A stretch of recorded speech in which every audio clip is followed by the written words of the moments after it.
British police are not known for this, carrying guns, training to take out criminals or terrorists. But this video featuring former firearms officer Tony Long is a rare window on what police here have often referred to as the dark arts. Straight down. What Tony's book title so aptly calls lethal force. You're not always going to get that perfect picture. You're not always going to get the opportunity to see a gun. Split-second, highly trained shooting skills, used by less than 1 in 10 British police, because most of Britain's 134,000 officers are unarmed. They came up with a figure of 0.06 seconds. Yeah, sweet as.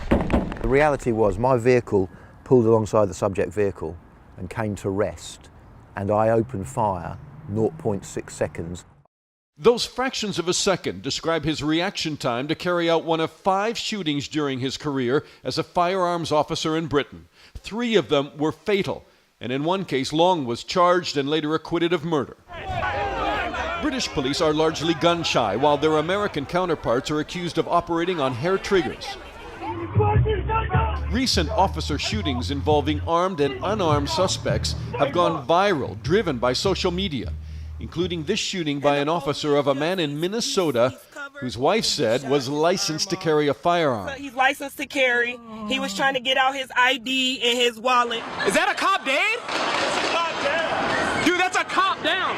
Police in turn have been targeted and gunned down in Dallas and in Baton Rouge. Both revenge ambushes. All right, the reason I'm stopping you is because you pulled right out in front of us. In the United States, every single vehicle you stop, there's the potential there's a firearm in there. And so American police officers know that. In this American police shooting, it's the officers who come under fire. 2 were shot by a motorist. Long says if police wait fully to identify a gun, they may not live to the end of their shift. It's just the speed with which that happened, you know, and there's a police officer who, you know, was conscious of the fact that, you know, that he can see the guy's hands. He tells the guy, don't be, you know, look how quick that happens. It is like having an open can of gasoline near an open flame. If you get them close enough, something bad is going to happen. Former American police chief Jim Bierman runs a police foundation calling for deeper study of police shootings.